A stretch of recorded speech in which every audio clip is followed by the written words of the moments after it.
Hey guys, it's Anna. Welcome to my channel. Today we are talking about fragrances that are going to turn heads, all right?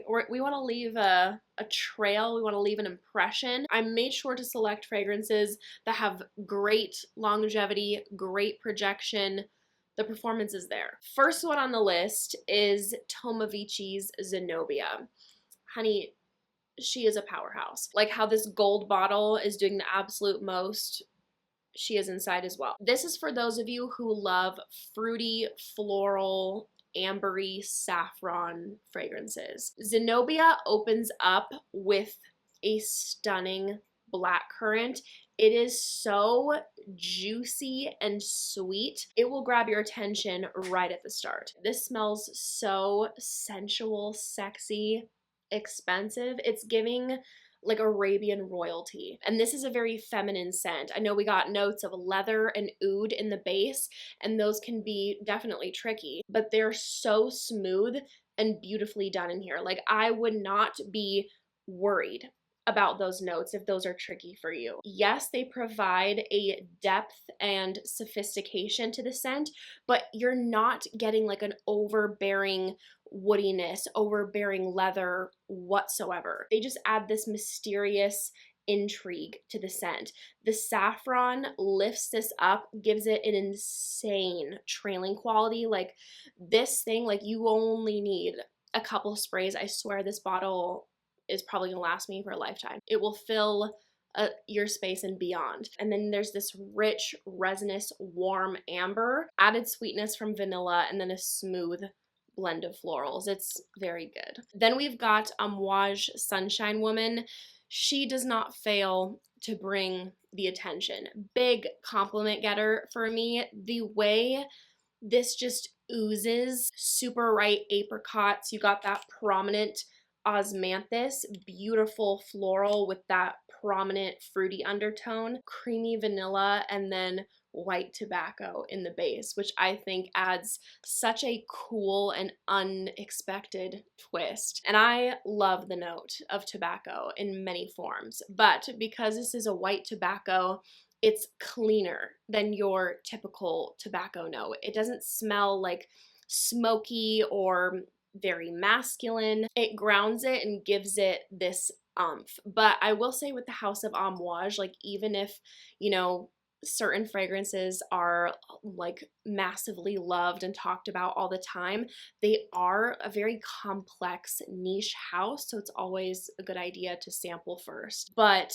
out of the house of Amouage, I will say that Sunshine Woman is one that's easier to like. I love the duality that this one has. It has such a bright, joyful, sunshine, you know, kind of experience to it because of the vanilla, the osmanthus, blackcurrant. It's gorgeous, but then because of this depth, it anchors the fragrance in a nice way to where this totally works in cooler months as well. Then we've got Lattafa Al Asaf. Man, this is freaking fantastic. Criminally underrated. This is like taking the best parts of Viktor and Rolf Spice Bomb Extreme, Tom Ford Noir Extreme, and then you add in like a cola vibe. This smells perfectly unisex to me. Killer, killer for fall and winter. Oh my word. You've got these really sexy gourmand qualities in here. Like I said, like this cola feel, which is fun. You get sweetness from tonka bean, some cozy spice, and then it's grounded with wood and patchouli. It's the sexy stuff right here. And if you wanted to amp up the sweetness, you could layer this with the vanilla, create a spiced cola float, if you will. This was something like Bianco Latte, killer. Throw in a boozy perfume, have fun with it. It does not need anything though. It's already a 10 out of 10 for me. If you like a warm, roasted, toasted kind of vibe and make it gourmand, Mani Cassonade by Navitus.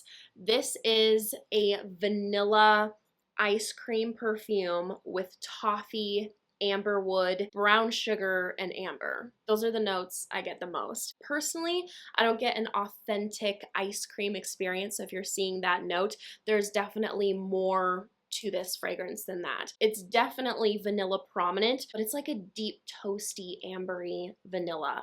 The toffee, the brown sugar, they come off caramelized. It's warm. The amberwood gives it a nice rich tone, and to me smells like, you could picture a bit of a waffle cone in the mix, but the waffle cone has been toasted a bit extra. A favorite spring summer scent for me, Eau June Intense by Fragrance Du Bois. This is like point blank one of the best tiare dominant fragrances I have smelled. Tiare can give you a sunscreen vibe. This does not smell like sunscreen at all, but it does indeed smell like a very, luxurious summer body oil. So a sun product in that way, but at this like glorious unattainable level, because it's got more to it than that. You've got these beautiful tropical exotic fruits in the mix, and the way that this is blended is so smooth that specific fruity notes personally like don't jump out at me. It's balmy, smooth, warm, solar, a warm floral dream, and the compliments roll in, let me tell ya. Lattafa Badi Al Oud Honor and Glory. Very interesting, very unique fragrance. A lot of the time with, these more affordable Middle Eastern scents, they tend to be inspired by other fragrances that we know. This is completely original. I can't compare this to anything. This has got a pronounced dark pineapple in the mix. She's got a kick. There's also creme brulee and vanilla. So it sounds so gourmand. It's like, oh, that's gonna be really sweet, sugary.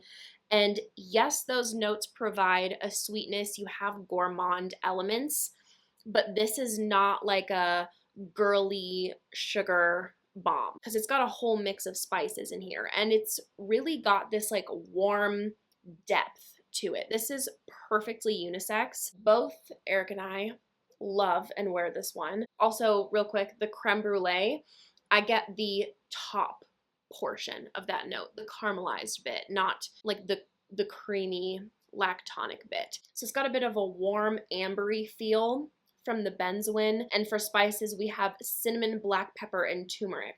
That's an interesting addition. I can smell it in here, but it doesn't overtake the scent. That is not a note I gravitate towards, but I love this fragrance. And bonus point, presentation is stunning. Then we've got Spirit Cask by Joram Studio. One of the best boozy fragrances I have ever put my nose on. It's got to be top 3 in my collection. This is something spectacular, honestly. It's got cognac, whiskey, and rum. And some of you out there might be looking at that note breakdown being like, that is entirely too much for me, and I'm going to pass on that.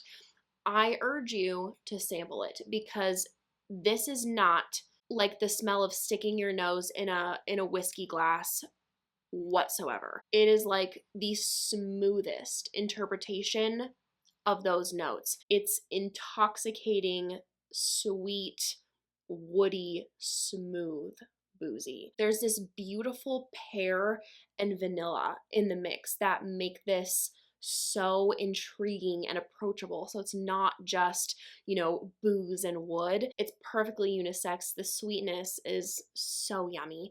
And what's not listed in here that I also definitely get is an interesting minty feel.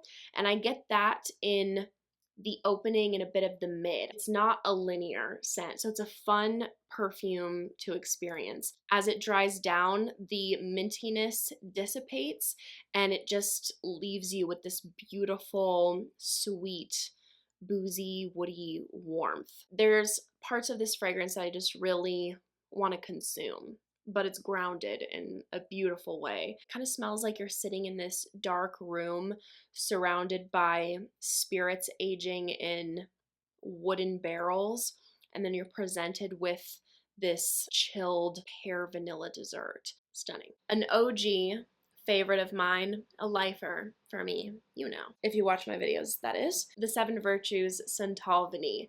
I love the Seven Virtues as a house, but Santal Vanille is easy, like my number one from the brand. It's my favorite sandalwood, and it makes me feel really freaking cool. And the performance is so good. I would walk into work, and the moment I stepped inside the building, the moment I swung open those doors, everybody's turning. I mean, everybody, I'm exaggerating now. People, okay? Like several people, everyone. The whole building just. Can you imagine? All right. Anyway, several people would be like, oh, Anna's here. I brought this with me on a trip to go visit my family. They live in another state.